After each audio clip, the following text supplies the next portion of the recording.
Bienvenidas y bienvenidos a un nuevo programa de Sin Trincheras. Como siempre, tratando de bucear en las identidades políticas, en cómo se van configurando y cómo se van produciendo fenómenos diversos en el recorrido de distintos y distintas dirigentes que han compartido este espacio. Bueno, hoy tenemos el gusto de compartir este encuentro con Martín Obrest, digamos, un dirigente básicamente radical, él lo aclarará oportunamente, con mucha riqueza que iremos charlando, compartiendo, recorriendo juntos, tratando de llegar a lugares inexplorados, si es posible, digamos, no siempre es fácil eso. Pero bueno, bienvenido Martín a Sin Trincheras. Muchísimas gracias por la invitación. No, un gusto.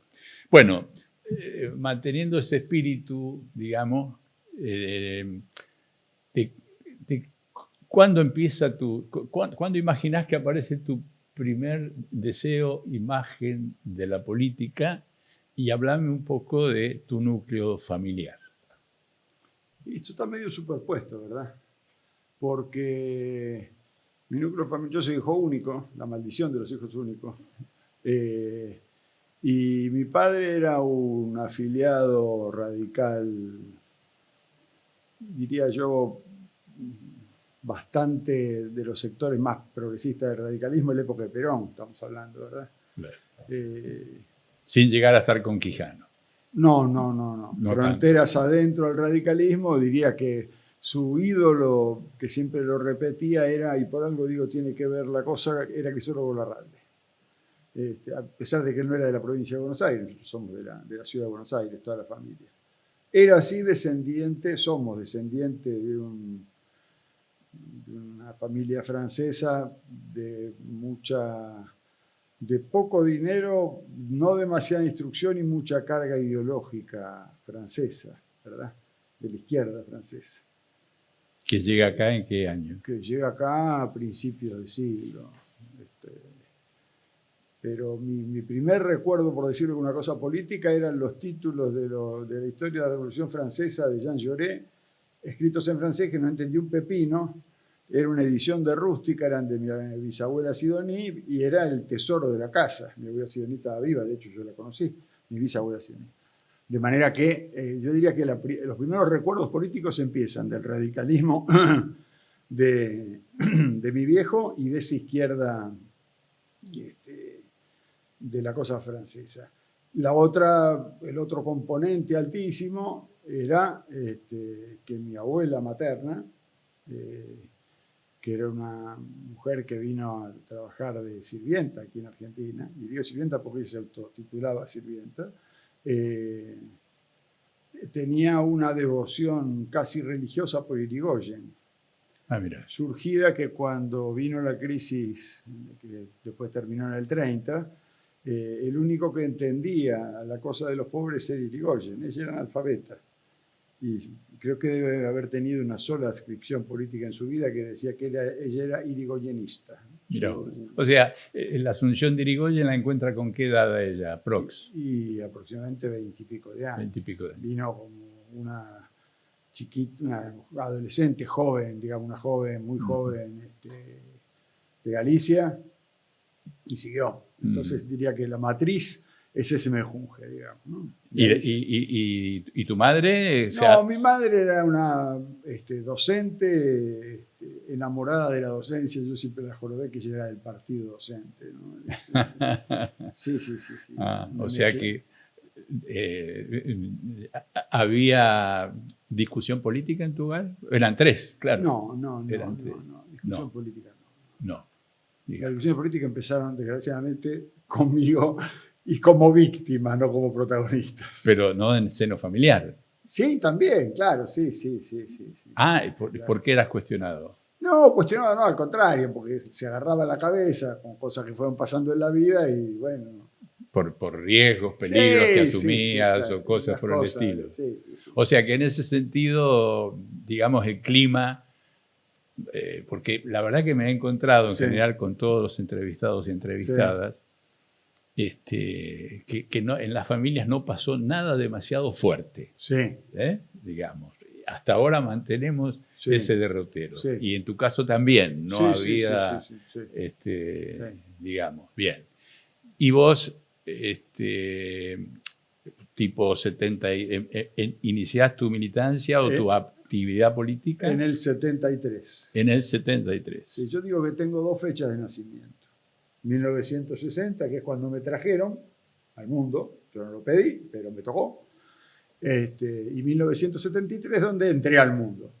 Ahí yo decidí, como un segundo nacimiento, entrar al mundo. Una situación donde se aglutinaron varias fechas que para mí son formativas, diría definitivamente. A fines del 72 ingresé a Buenos Aires y en el 73 el episodio que creo que más me marcó en términos políticos, más profundamente, que fue la caída de Allende. Para mí eso fue... Ya en septiembre, ¿no? Claro.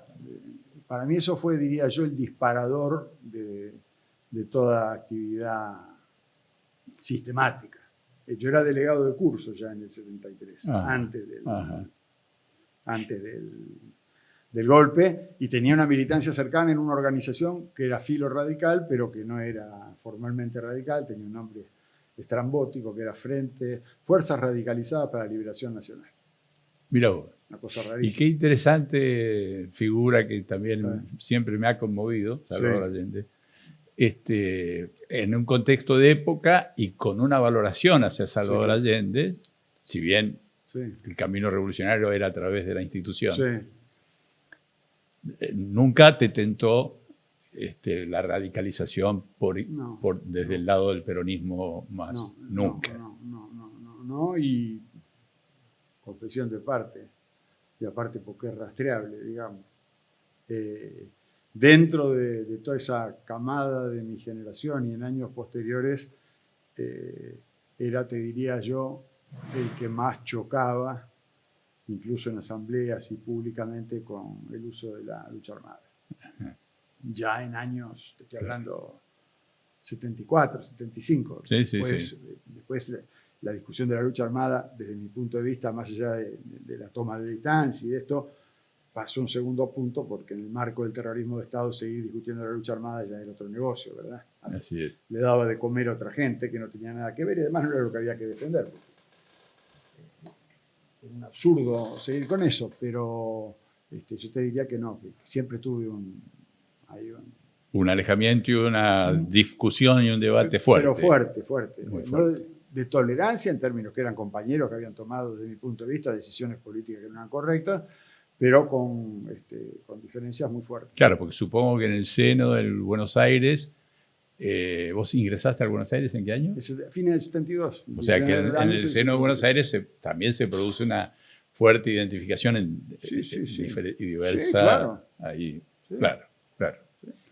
Yo te diría que de las organizaciones políticas de aquel momento de Buenos Aires, en cantidad de militancia, largamente primero estaba la UES de la regional, o sea, Montoneros, luego el Partido Comunista y tercera la Franja. No así en votos el del Centro de Estudiantes, pero en materia de militancia, capacidad de organización, disponibilidad de delegados de curso en términos de aparato, era claramente una preeminencia importante, tanto de UES como de la FEDE. PC, de la FEDE, exactamente. Bien. Y ahí vos estás detenido en qué momento? ¿Es posterior, bastante posterior? Sí, a nosotros, yo te diría que el proceso posterior, por eso te decía lo de Buenos Aires, hizo mi nacimiento allí, ¿no? El 74, que es cuando el peronismo interviene, la universidad intervino también el Buenos Aires. En el marco una regresión muy desagradable, pero produce ahí una cantidad de expulsiones masivas, noviembre del 74. Caímos en esa tanda. A mí me echaron luego 5 veces en el 75 por actividades políticas. ¿Del Buenos Aires? Sí. Y reincorporado con fallos judiciales. Ah. La más graciosa de todas es una que me echaron porque la Franja había tomado la decisión, la dirección política de esa organización, de sacar una declaración política junto con el PC para rechazar la toma del cuartel de Formosa por Montoneros. Pensar ese episodio diciendo que ese claramente no era el camino.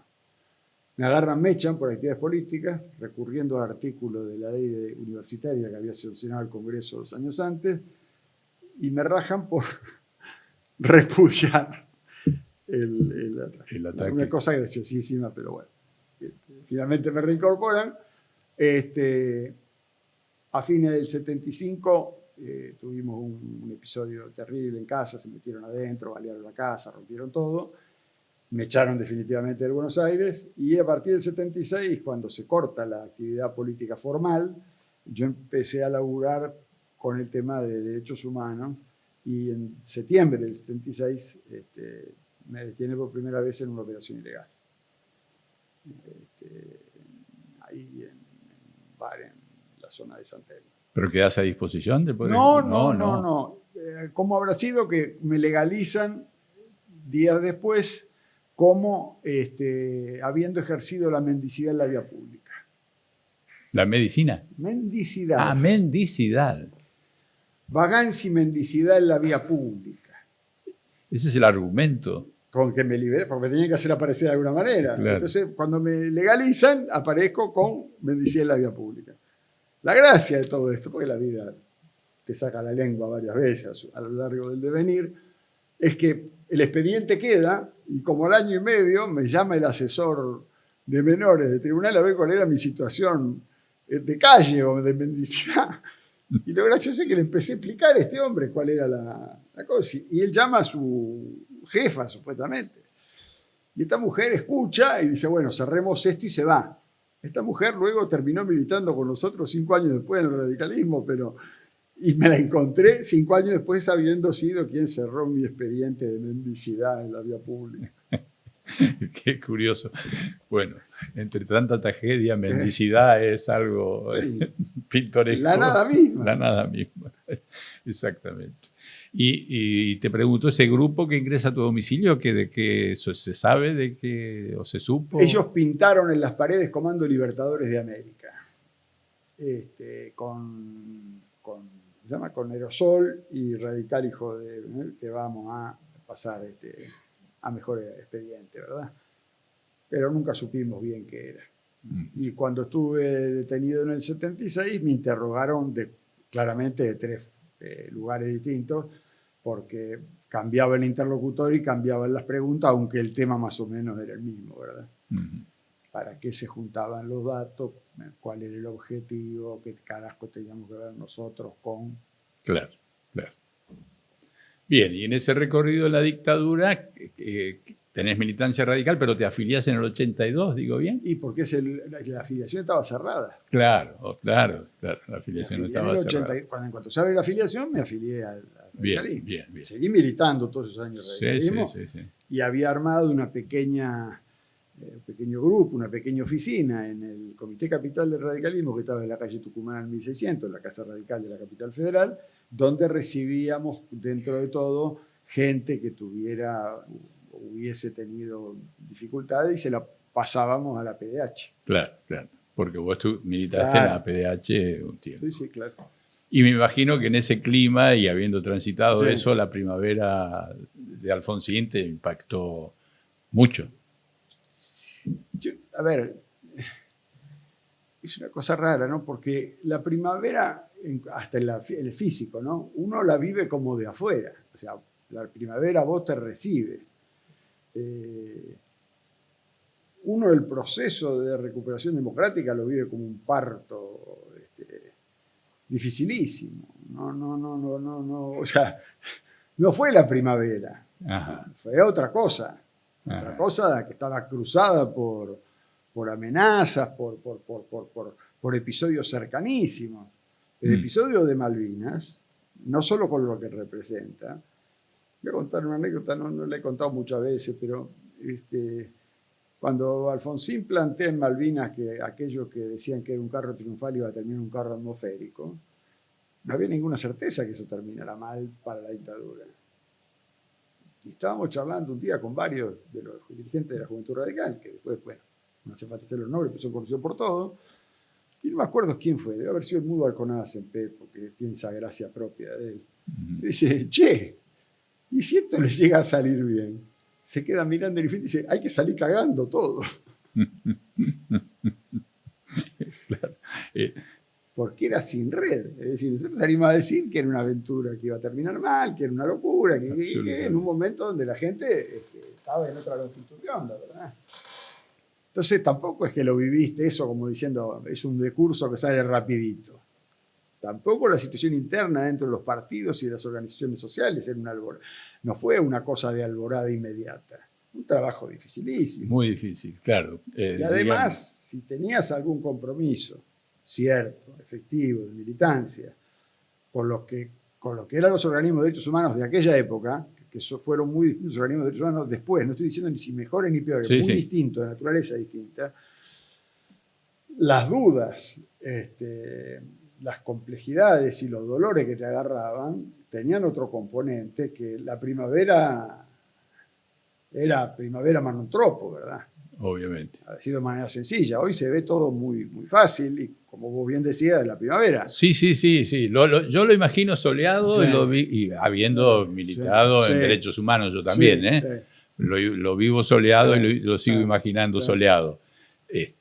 Pero es cierto que los tumultos internos... No, y además la situación de lo que se veía venir cuando se toma la decisión política, Alfonsín toma la decisión política, el tema del enjuiciamiento, estaba claro que la transición iba a ser problemática, extremadamente problemática. Así es. No fue una transición pactada. Entonces, yo he escuchado tantas veces, bueno, claro, como fue la apertura española. Todo bien, la apertura española tenía un garante que era el ejército, digamos, en el fondo, ¿no? Por eso queda como ejemplo mundial, que al no ser pactada, digamos, ¿no? Es lo que le da valor finalmente. Era un asunto que valor y riesgo. Claro, un asunto que vos te levantabas y era... Había un chiste de aquella época, lo repito, porque hoy se puede contar bien. Decía, ¿cuántos citaron, cuántos se presentaron, verdad? Porque el asunto era así, te llaman a declarar y se se escapaban, se te metían en un regimiento. Entonces yo decía, bueno, ¿dónde termina esto? Claro. Esa primavera en la cual tenías avances en materia de derechos humanos. Y yo por formación soy economista, digamos. O sea, también veíamos lo que teníamos adelante. Como desafío, exactamente. Estaba la deuda, la inflación, el desmadre general. ¿Acompañaste la designación de Greenspoon en aquel momento? Sí, yo la acompañé como no solo en términos de militancia y disciplina partidaria, sino porque yo a Bernardo le tenía un inmenso afecto, porque los hijos de Bernardo fueron compañeros míos de Buenos Aires. Yo a Bernardo lo conocía desde que tenía 13 años. Pintábamos carteles con papel velado, eso que se ponían en los cosos, en el living de la casa de Bernardo Greenspoon. Así que sí lo acompañé, obviamente. Mira vos. Tengo un inmenso afecto, independientemente de poder tener o no coincidencias con elementos de su política económica. Exactamente. Pero me parece que tuvo una integridad moral enorme. Esto es una postilla que lo menciono porque me evocaste con el tema de la invasión a Malvinas, que yo no tengo claro. Una de las escenas relatadas de violencia vivida por Milei es en el 82, cuando el padre lo caga a palos por Malvinas, ¿no? Era un hogar muy violento y una de las escenas, y yo todavía sigo especulando si era porque se oponía o porque aprobaba, pero desconoces el tema. Absolutamente. Lo dejo porque esa escena de violencia, en su biografía aparece, es justamente el episodio Malvinas que él tendría ahí, 80, bueno, desde el 50, del 70. Claro, tenía 12 años, 13 años. Bien. Volvemos al curso. Entonces se inicia ahí esa etapa de militancia que acompañaste en todo momento, desde distintos lugares, ¿no? Y llegamos al fin a esa... No sé cómo continuó políticamente cuando llega el fin de Alfonsín, la entrega, cómo continuó tu militancia, cómo continuó tu actividad. Sí, continuó yo fui autoridad del partido casi en distintas, como joven o como mayor, como se dice en aquella época, o sea, como mayor de 30, aunque no tuviera 30. Fui autoridad del partido casi ininterrumpidamente y delegado a los cuerpos del partido ininterrumpidamente, casi sacando un periodo de 2 años entre 1983 y que me fui. Me fui en el 2001. En el 2001. ¿Y secretario de la Juventud fuiste en qué periodo? Fui vicepresidente de la Juventud Radical con Jesús Rodríguez del 83 al 85. Vicepresidente fuiste. Claro. Vicepresidente. De Jesús. Sí. Bien. Entonces,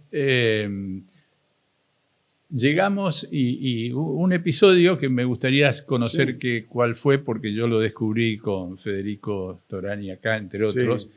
Año 93. Sí. Interna radical, fórmula Federico Terraño compitiendo con Masachesi, no recuerdo quién era. Hernández.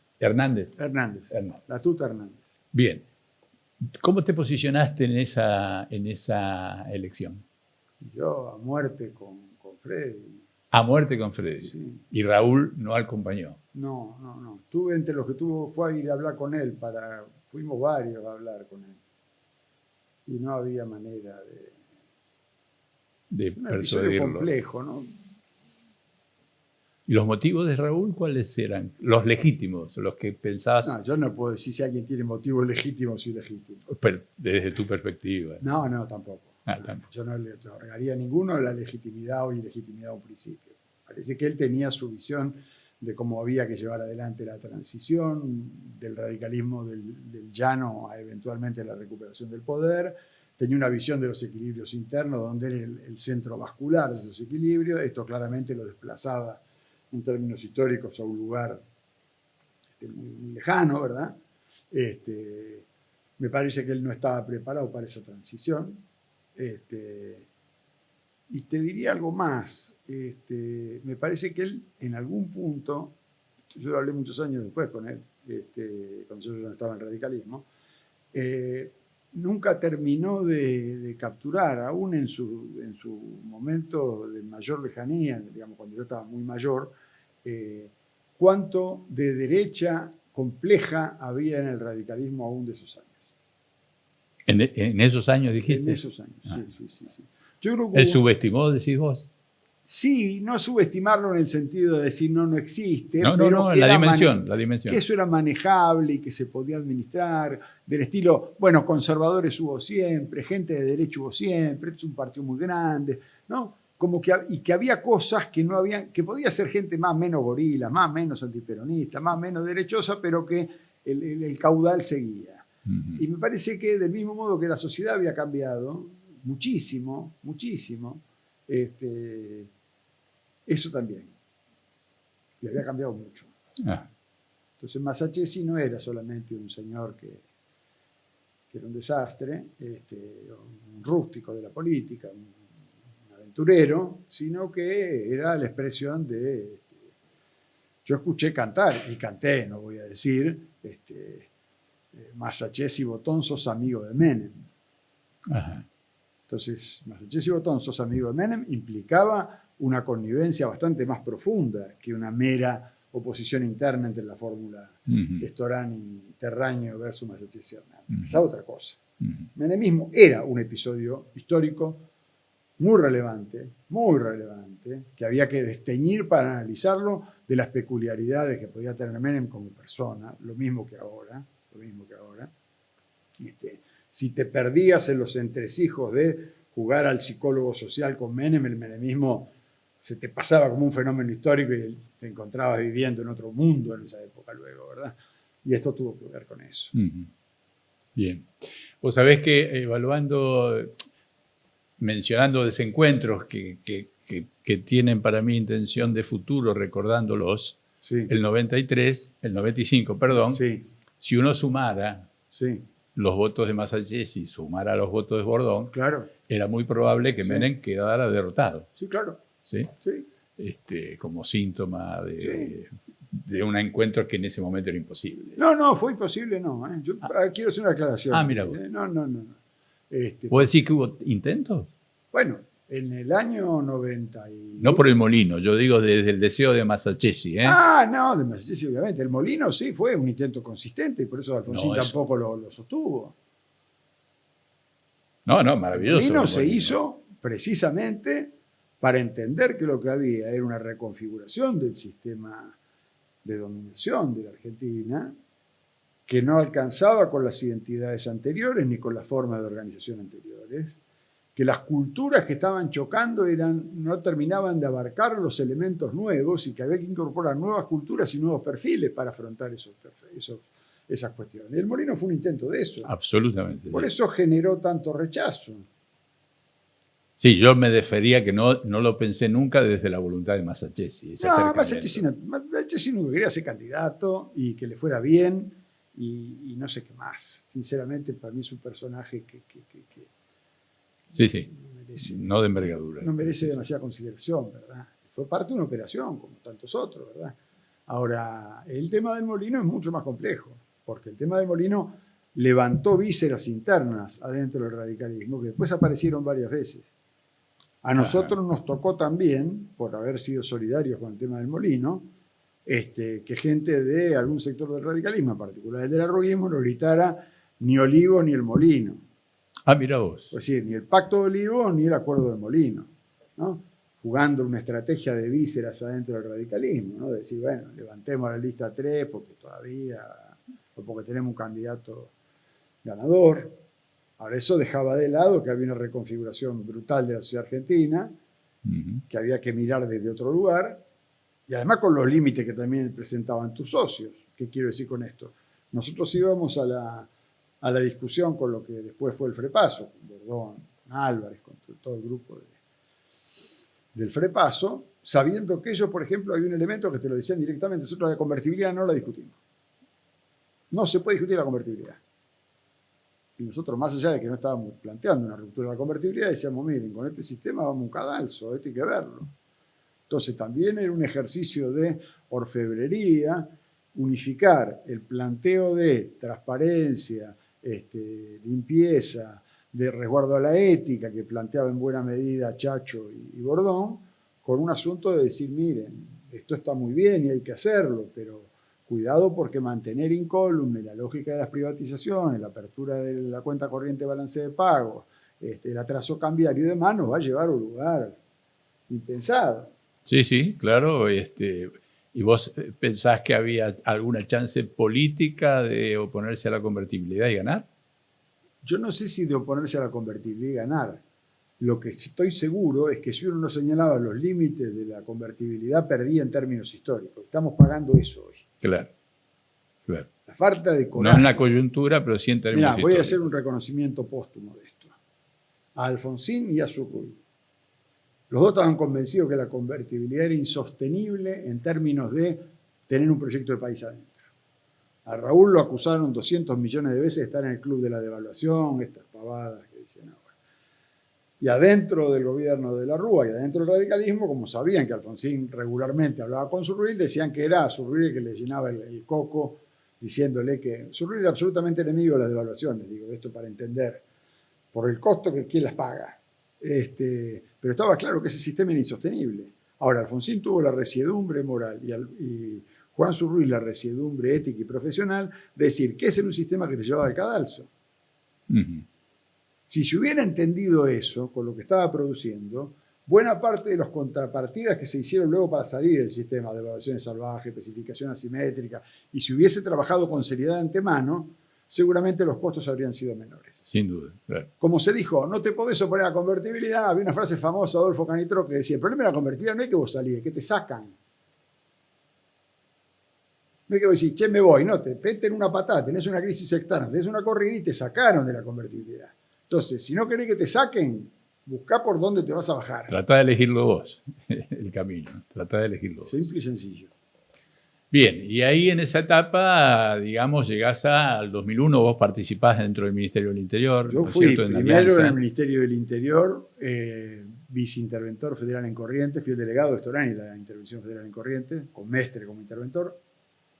Iba a cumplir allí el papel elaborar el plan político de salida de la intervención federal y a pacificar el hecho de que cuando se interviene Corrientes había muertos en el medio, un estado de insurrección general de la provincia y había que tratar por los medios que mejor se pudiera de recomponer la situación de diálogo y de pacificación. Y esa fue mi tarea. Terminada esa tarea,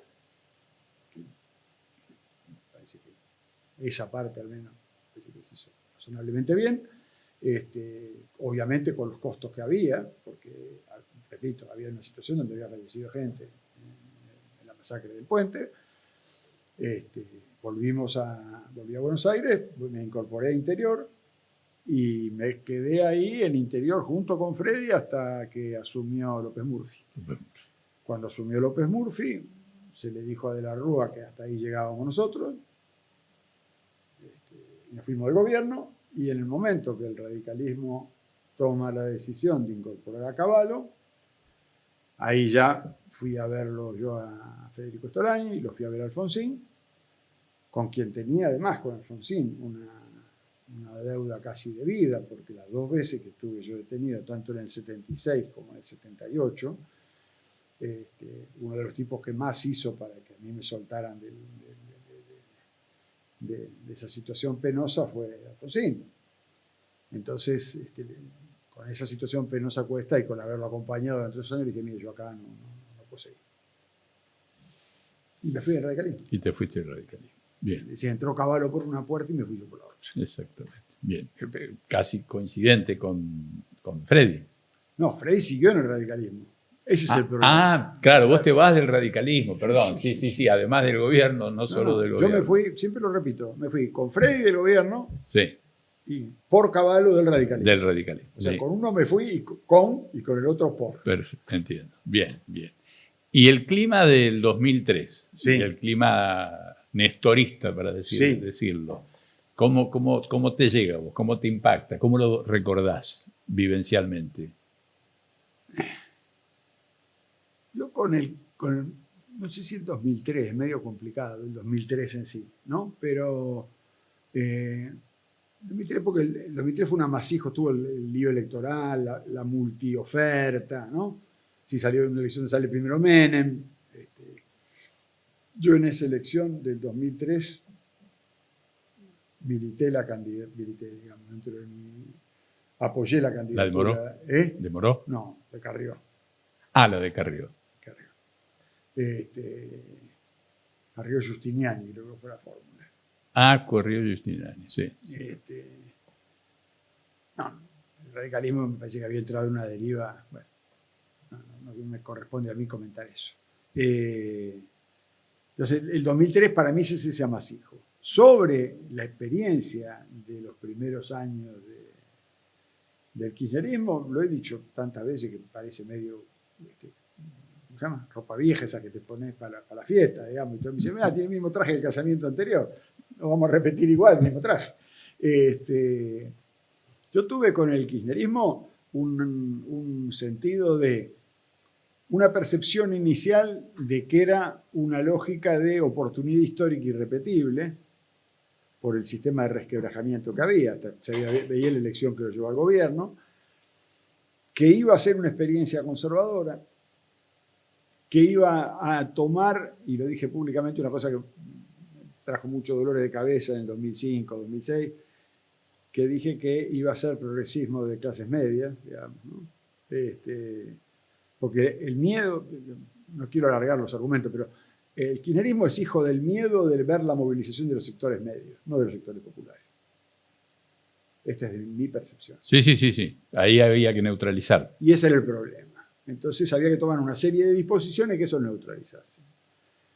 Sobre la premisa que yo tengo hoy y que tenía en aquella época y que la tuve cuando estábamos en el gobierno de la Rúa, que en la Argentina hay tomada hace muchísimos años, muchísimas décadas, la decisión de que los sectores populares están porque están, no los sectores populares, los trabajadores formales, registradores, no, los sectores populares en general. En su diversidad. Y los que están, digamos, en esa Argentina que había surgido, están para durar, pero no se hace política en función de eso, de ningún momento. No hay cosa más barata que un pobre y menos irrelevante que un pobre, entonces la política marcha por otro camino. Por los sectores medios sí, porque tienen otras No, se defienden como gato panza arriba, gritan más fuerte, entonces hay que mirar, ¿verdad? Y en esa línea, el kirchnerismo me parece que dio con la horma del zapato. No tenía ninguna, y lo vuelvo a decir, con el traje viejo, no tenía ninguna vocación de transformación real. Sabía que ordenando transformaba, que es un tema que me parece que Kirchner entendió mejor que nadie, ¿no? Que el orden en situaciones de descalabro es transformación, aunque no lo sea. Sí, sí, sí. Cualquier parecido con la realidad de hoy es mera coincidencia. Digamos, vos bajás la temperatura, el tipo no se te desangra, es una transformación. No, pero mirá que no lo discutas, es una transformación total. O sea, la podés discutir en los libros de texto, en la Academia de la Historia o en la Academia de Ciencias Económicas, pero para donde caminamos, en la vos subjetividad y yo, política y el señor todas las mañanas, es una transformación. Eso iba a durar lo que durase. Y bueno, duró lo que duró. Después se agotaron las ideas, porque la Argentina no ha rediscutido el plexo de su propia crisis. Exactamente, y lo seguís creyendo pendiente. Absolutamente. Absolutamente. ¿Y 2007 acompañaste? 2007 ya ni me acuerdo. La de Cobos, Cristina. No sé qué voté en el 2007, te miento si es así. No, la transversalidad, lo voy a decir con sinceridad, me parecía un título fenomenal. Sí, hacía un chiste con la transversalidad, me lo voy a permitir repetirlo. Decía que la transversalidad era al revés que los bailes con las chicas que no eran lindas, ¿no? Viste que cuando vos te llevaban a un lugar y te querían convencer, te hablaban de alguien que no la conocías y te decían que era fenomenal, ¿no? Eso es la transversalidad. Entonces cuando llegaba, veías que no coincidía con la descripción original y decía, bueno, pero es simpática. Bueno, era así. La transversalidad tenía un título fenomenal, sí, y adentro, más bien, que era lo mismo. Graves dificultades para concretarse. Sí, de verdad, mirá, a ver, voy a ser sincero.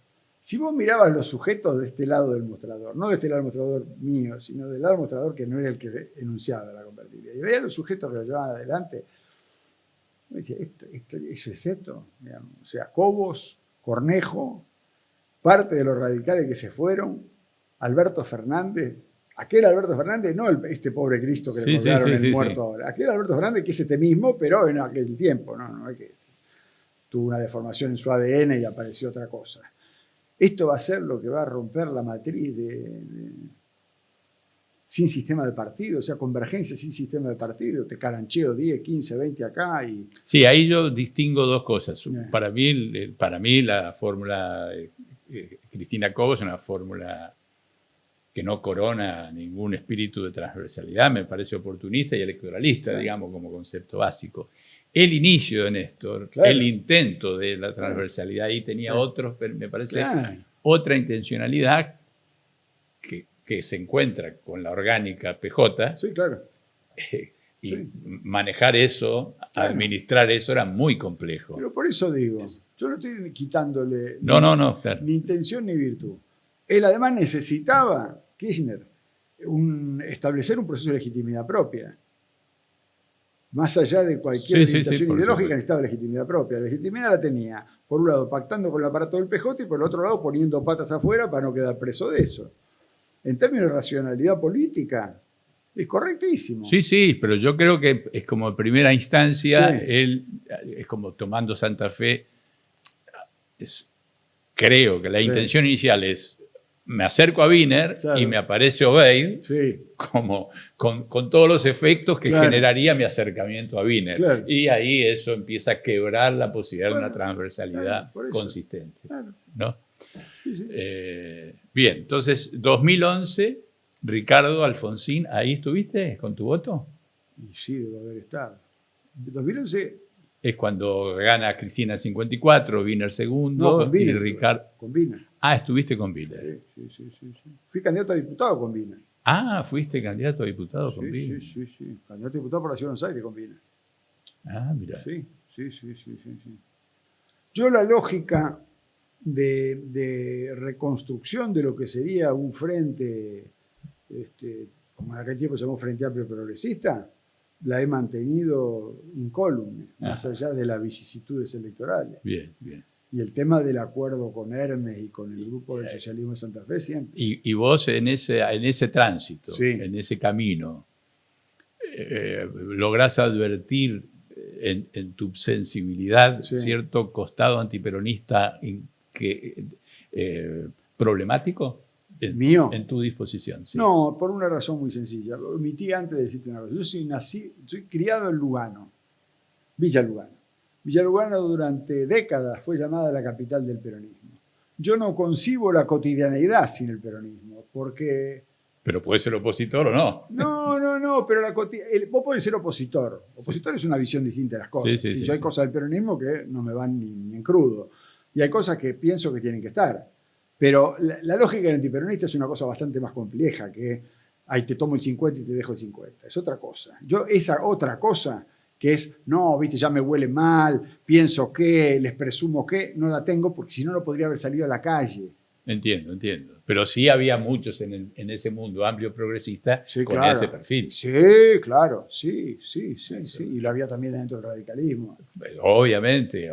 Sí, Pero quiero decir, ese progresismo Sí. tuvo Sí, ese sí. nervio. Lo que también creo, y no para ser condescendiente con nadie, es que el peronismo, entendido como el peronismo, si uno le quisiese dar un componente transhistórico, habría que analizar qué pepinos es, no la orgánica PJ. Sí, por supuesto. El Porque sentido... la cosa de la orgánica PJ es fácil porque uno se escapa del debate. Ahí uno dice, sí, bueno, es el pejotismo, como decía Néstor, ¿no? El pejotismo, Pinonguelli, el peronismo es en algunos lugares hiperconservador, en otros es explícitamente reaccionario, en otros es una máquina de hacer negocios con grupos empresarios y en otros una sensibilidad política de sectores populares Con energía transformadora. que tiene obviamente energía transformadora. Entonces digo, es todo eso, vos lo tenés que seguir tomando comunidad, yo me niego a tomarlo comunidad.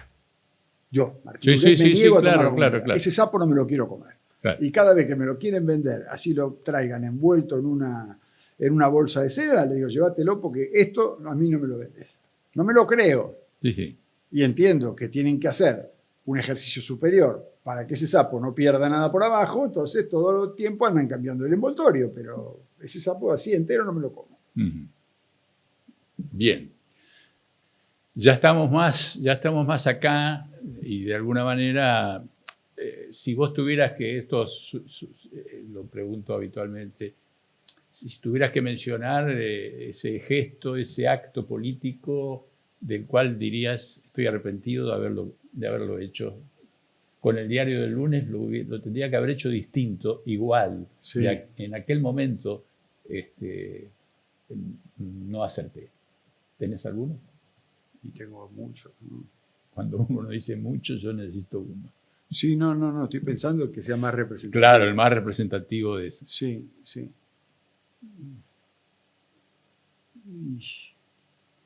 No la acerté. Y yo creo que el más complicado fue haber seguido esperando una reunificación creativa del campo del centro izquierda. Una inversión excesiva de tu parte, lo decís así. Yo no sé si inversión, porque uno puede aportar poco. No haber alertado sobre que estábamos pidiendo la reunificación de algo que no tenía nada arriba en materia de ideas nuevas y nada abajo porque su base se estaba licuando. Es decir, no haber tenido una actitud militante más clara en torno a lo que uno veía de la crisis. Que de eso me sigo arrepintiendo todas las mañanas, todos los días. Por eso te decía, si vos me pedís uno, lo tengo que sintetizar en esto. Ajá. Mi incapacidad personal y política de hacer que la lectura de lo que está pasando en la Argentina, del tipo de crisis de largo aliento que tiene Argentina, es un país que está estancado hace 40 años, digamos, no es Milei, no es Macri, no son los Kirchner, es una cosa bastante más seria. Es un país que tiene clase media y que ya no la puede sostener, y que tiene demasiados pobres que nunca se van a integrar y algo vas a tener que hacer con esto, y que tiene ricos que no los podés mantener porque son ricos que no invierten y la Argentina no acumula. Entonces, digo, todo ese entresijo de cosas lo tenés que resolver de alguna manera y hay hasta falta de coraje al plantear el problema. Sí, para definirlo con esa, ¿no? Con esa crudeza. Claro, entonces usted dice, no, hay que hacer un país de clase media. Y cuando te dicen esto, decís, pero escúchame, el problema del capitalismo a nivel mundial es que están desapareciendo las clases medias. Y vos en ese vergel, donde están desapareciendo los que ya estaban, querés mantener vivo uno de los pocos casos donde esa clase media se podía sostener y la base de todo esto se está yendo. Entonces, no mientas más, esa falta, esto me refiero, es decir, no tener uno el coraje, la frialdad, la resiedumbre política y teórica de decir, esto no es así. No vayan por ahí porque no es así. Y animarse a plantear una sociedad y un modelo de organización que tenga la suficiente seriedad y sinceridad para no andar embarcando a la gente en cosas que no existen. Sí, sí. Sí, sí, que es un aspiracional o un uso, un instrumento político de alguna manera. Sí, político, yo te diría que político muy subalterno, ¿verdad? ¿No? Que digo, sí, como instrumentalismo, lo que se decía, exacto, en sí, ese sentido. Sí, eso. ¿Y cómo viviste Gualeguaychú? ¿Dónde estaba tu corazón? Ahí. No, mi corazón estaba perdido. No. Digo, yo, perdido significa no lo apoyaste, la decisión de Gualeguaychú. No, me pareció que cuando yo me voy del radicalismo, a ver, lo voy a decir de una manera sencilla. Cuando me fui del radicalismo dejé la carne, la sangre y el corazón en el alambrado. No es que para mí fue un episodio menor. Yo empecé a militar ahí a los 13 años y me fui después de haber pasado historia familiar. La vida, además de haber pasado la vida entera ahí adentro, con todo lo que tiene que ver con esto. Esto que yo te digo, que uno formó parte de la generación de la transición democrática, dejarla atrás pegando un portazo, con todo lo que implica. Sí. Porque uno cuenta las lindas. Está en la FEA también, la política de derechos humanos, yo la viví de dentro del radicalismo, con lo cual no es tan fácil. Entonces, para mí, después de eso, la deriva que tomó el radicalismo iba a terminar así. Voy a dar un dato menor, pero demostrativo. Cuando se hizo la alianza, hubo una infinita cantidad de discusiones de cómo se podía hacer, si se institucionalizaba, si no. Estaba los que decían que hay que hacer un comité entre los dos partidos, no sé qué, no sé más. Bueno, yo me tomé el trabajo de tratar de armar reuniones de cosas. Hubo una sola asamblea militante de la Alianza en la ciudad de Buenos Aires, donde vino gente del FREPASO y gente de la UCR. Se hizo en un club de Villa Lugano. Una sola asamblea en el distrito donde eras gobierno nacional y gobierno local. La única vez que en términos de asamblea política se encontraron militantes de ese tipo. Claro, todo un síntoma. ¿No?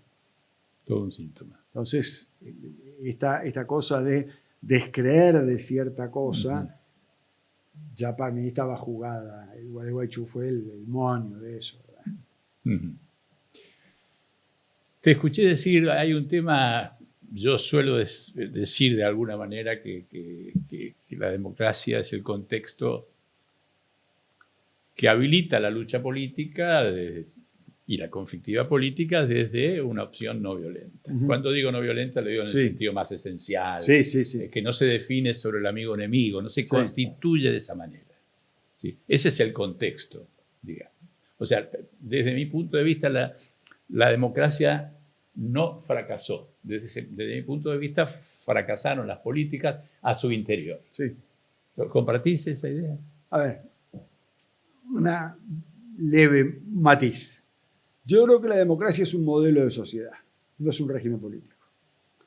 Como modelo de sociedad, desde donde yo lo miro, debe presuponer una lógica de relacionamiento colectivo donde nadie domine a nadie. Y donde los sistemas de dominación económicos, culturales, raciales, sexuales, tienen que ser materia de disputa y de modificación colectiva. Es decir, a partir de una lógica de integración y de ir y venir. Sujetos a competencia. Obviamente, pero no son más importante que la competencia.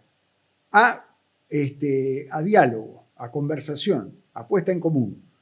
Si eso no se resuelve, aparece la competencia como consecuencia, pero no la competencia como método inicial. El método inicial es el acuerdo democrático, que se convalida o se compite en una instancia posterior. Entonces, cuando uno viene a la democracia desde el punto de vista, la democracia hay cosas que las ha ganado definitivamente, ¿no? Cuando alguien dice, mirá, lo matan, lo torturan, lo tiran de un avión, lo encarcelan sine die. No, eso está claro que sí. Ahora, en términos de la vida cotidiana, porque la democracia es la vida cotidiana, vos no podés tener una conversación de iguales si el nivel de desigualdad de cada mujer y de cada hombre crece exponencialmente todos los días.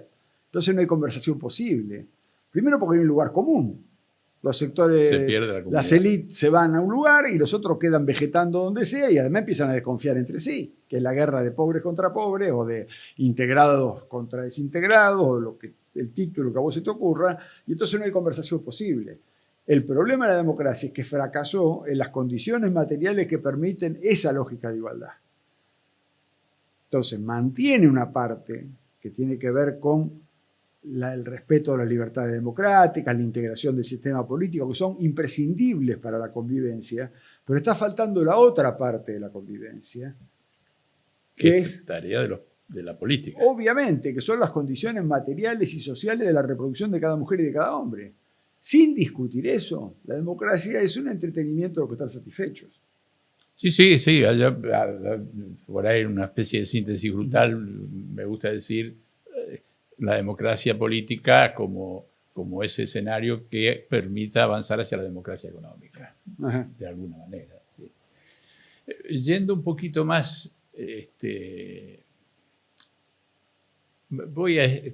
una obsesión es finalmente mía, es 2027, marzo de 2025, si bien no hay un divorcio entre lo que sea el 2025 y el 2025. Sí. Decime, no solo desde el punto de vista de tu deseo, sino también desde el punto de vista de que lo imagines como posible, ¿cuál sería el mejor escenario que para vos se podría constituir hacia el 2027, que además lo creas factible, aunque sea difícil? Bueno, ahí hay un problema de ordenamiento, valga la salvedad, o de ordenamiento epistemológico, digamos. La condición de posibilidad no está asociada con la condición de deseabilidad.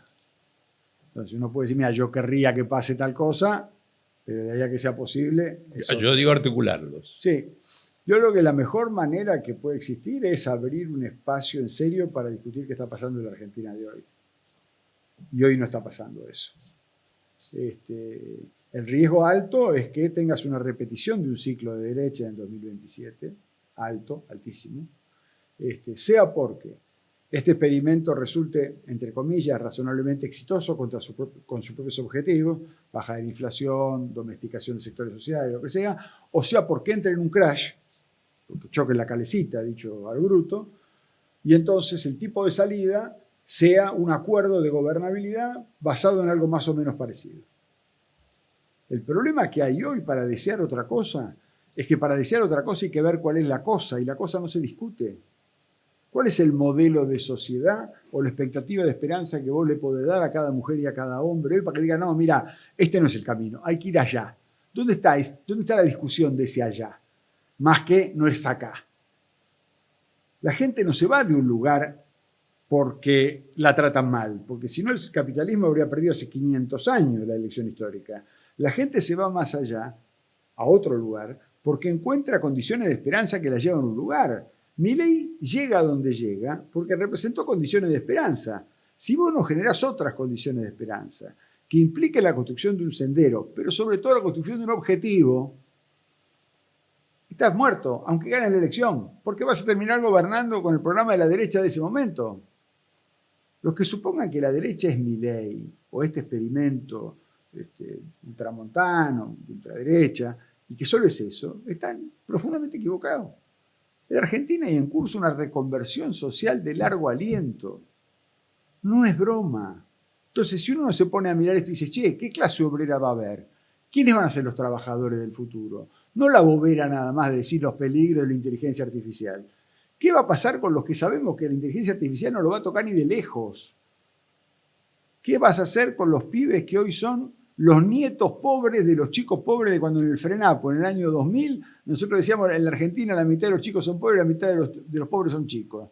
Y lo venís repitiendo 25 años después. ¿Qué supones que pasa ahí abajo? Entonces, ¿cómo seguís? Y ponés arriba de esa consigna alguna otra un poco más creativa y otra más creativa y abajo no cambia. Pues bueno, lo que uno cabe esperar es que si no se hacen cosas en serio, pensando lo que está sucediendo, no vas a tener resultados muy distintos. No, sin ese programa que además haga un diagnóstico y una predicción de novedad, claro, digamos. Decir a dónde quiere ir. Exactamente. Vos le tenés que decir a la Argentina, a ver, en términos muy sencillos, le tenés que explicar a la Argentina. Si vos decís, miren, vamos a una sociedad más igualitaria, más rica, pero más igualitaria, es decir, que genere prosperidad, que la distribuya mejor, con más bienes públicos, con más bienes privados y con más sector privado. Pero vas a tener que decirlo, vas a tener que convencer. Porque el modelo de decir, mirá, yo quiero menos sector privado, te van a decir con qué vas a financiar el sector público. Y hoy la gente le dice, está y sale corriendo. Entonces tenés que concentrar en lo que puedas hacer y hacerlo con sinceridad. Sí, sí, sí. Pero hay momentos que un significante puede ser aglutinante sin el desarrollo indispensable y consistente de lo que significa el armado de un proyecto. Sí. ¿Sí? De alguna manera, la motosierra fue el significante que transmitía. Hay que cortar de modo violento esta insoportable tradicionalidad. Sí, claro. Pongamos así. Con lo cual, elegir un significante, un par de significantes, y gente que rodea ese significante, aunque todavía ese programa no esté expuesto ni siquiera, ya sería una señal necesaria, me parece. Yo tengo dos elementos para eso, así a ese nivel de significante. El primero de ellos es que la casa común está adelante, no atrás. Bien. Donde vamos a vivir no estamos volviendo. No. La melancolía es reaccionaria. Lo voy a decir con todas las letras. Bien. El que le gusta la nostalgia y la melancolía, que se siente escuchando un tanguito. La política, el ir para atrás es reaccionario. Segunda discusión. Para construir esa casa común, vos le tenés que decir a la gente a dónde va a vivir en esa casa. Sí. ¿Cuál va a ser su hábitat? ¿Cuál va a ser? Con sinceridad. Con sinceridad. Y hablar, porque tenés que recuperar, lo repito, una conversación entre iguales. Cuando va la gente le hace piripipí o le vendés pajarito de colores, lo peor que estás haciendo no es mentirle solamente. Mentir, eso es un canalla. Pero lo peor que estás haciendo es que le quitas valor a la palabra y entonces la comunicación colectiva ya no sirve de nada. Lo más terrible que tiene todo este proceso de Milei, lo voy a decir porque a veces hasta uno está medio tentado a pegarle un sopapo a alguien, ¿no?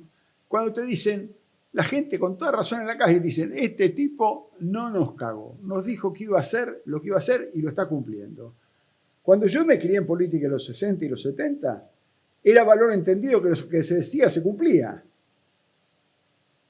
Me acuerdo siempre que mi viejo contaba que al viejo Ilia lo habían echado porque había cumplido con anular los contratos petroleros. Claro. Y le había costado el gobierno. Acá, de los años X para acá, se han pegado tantas volteretas conceptuales que la gente ya no cree en la palabra. Cuando vos dejás de creer en la palabra, hay un episodio muy complejo, que sin confianza común no hay democracia. Con lo cual los que te dicen, defendamos la democracia y nos cagamos en las palabras, es un contrasentido práctico y teórico. O sea, la política se debe a sí misma un gesto enorme de sinceridad porque es lo que estuvo faltando en gran medida todo este tiempo.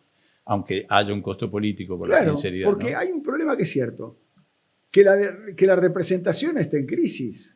No es un problema que la política argentina es mala solamente. La política argentina es muy mala. Pero la representación está en crisis porque el modelo representativo de sociedad está en crisis porque desaparecen los colectivos. Entonces vos tenías los trabajadores, tenés los informales, los intermitentes, los subregistrados. ¿Y cómo haces para juntarlo eso? ¿Cuál es la representación de eso? Ahí vas a tener problemas de representación. Entonces, la representación está en crisis, es cierto. Pero está en crisis además porque las palabras que supuestamente deben unificar las representaciones diversas valen nada. Sí. Entonces, si vos querés reconstruir la democracia representativa, empezá por darle valor a los compromisos y a las palabras. Y hay 1000 ejemplos cotidianos, por decir de una manera sencilla, donde estos canallas de la derecha te mantienen, entre comillas, cierta coherencia y donde van penando atrás los hipotéticos opositores de cualquier campo, diciendo que empiezan por una cosa y terminan la otra. Entonces te dicen, hay que defender el orden republicano, la democracia, porque está en peligro, y te voto esto, te voto la ley bases, no te derogo el DNU original, veo si analizo si te saco 2 por 1 el pliego del hijo. Bueno, ¿qué piensan que tiene que pensar la gente? que estos tipos van a cumplir un compromiso. Entre ese circo ya se siguen quedando con otro. Bueno, el que está, que además hay una ventaja. El que está, sea este u otro, si mantiene cierta cosa, decide. Con lo cual ni siquiera es el piripipi que no decide. Sí. O el que sea, pero es decide. Decisionismo además. Bueno, es un elogio a la muerte democrática porque es cimentar cotidianamente la lógica del decisionismo. Así es. Bueno, Martín, ha sido un gusto, da para continuar. Yo imagino, confieso, que alrededor del programa, digamos, ir a una interna en el 2027 con un programa común donde supongamos que sinceramente sean compartidos en sus núcleos principales, sí, porque después la vida, ¿sí? Y que se vaya a una interna. Y con reclutar voluntades en esa dirección. ¿Puede ser? Hay internas y hay sistema de partidos. Si no hay sistema de partidos, hay que hacer algo que se hizo en Argentina. Yo lo he planteado toda la vida, además lo llevamos adelante. En el año 2001 se lanzó la consulta popular del FRENAPO, ¿sí? Que era un programa de salida de la crisis que se llamó a la gente a votar. La interna, esta que vos planteas, sirve para ordenar la lista de candidatos. Exacto. Pero para convalidar un programa, que es lo más en este punto central, hace falta un tipo de consulta porque los sistemas de partidos no te garantizan nada. Vos votás, digamos, te pones de acuerdo, votás la lista y volvés a reproducir este sistema de partidos con un sistema sin tener garantía social sobre el programa, a los 15 días vota cualquiera para cualquier parte. Vos tenés que poner en activo esa lógica social. No estoy refiriéndome al modelo de consulta, pero digo, algún tipo de validación social de ese programa en su elaboración o en su convalidación que impida que los márgenes de libertad de buena parte de un sistema político cuyo relación entre credibilidad y acto anda medio flojeli, de ajustarla con una presencia que no sea la tradicional. Bien. Seguiremos trabajando. Esperemos que sí. Un gusto, Martín.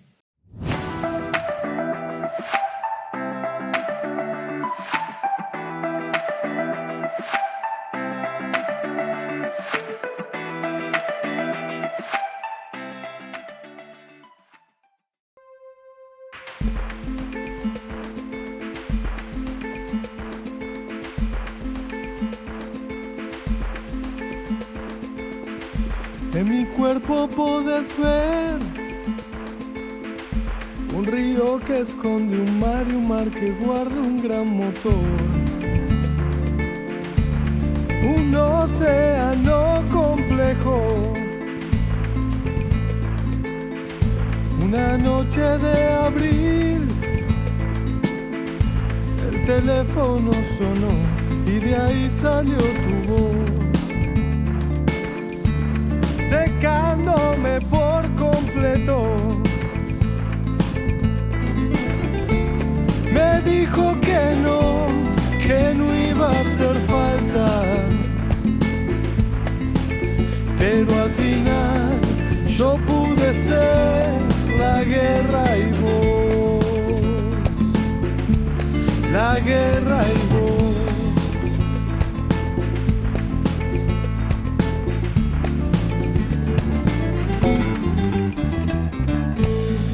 La fuerza no está. Decidió apagar de a poco su luminaria obsesión de mover al mundo entero.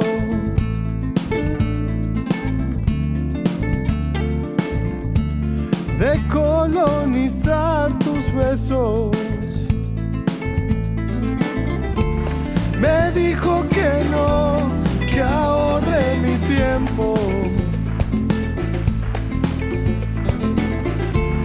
que me abra el pecho enfrente de un espejo. Ahí no hay amor, hay perros hambrientos y que no van a querer parar hasta comerse al sol. La guerra y vos. la guerra y vos.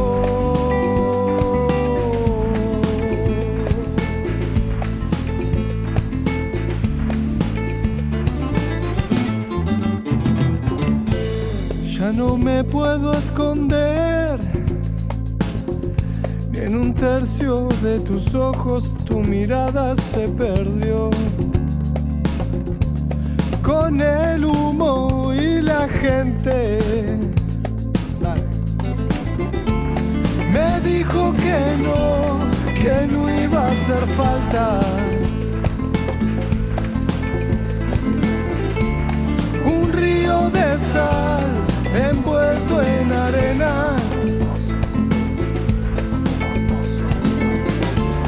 Sabes encontrar mis lados ausentes, pero al final yo pude ser la guerra y vos, la guerra y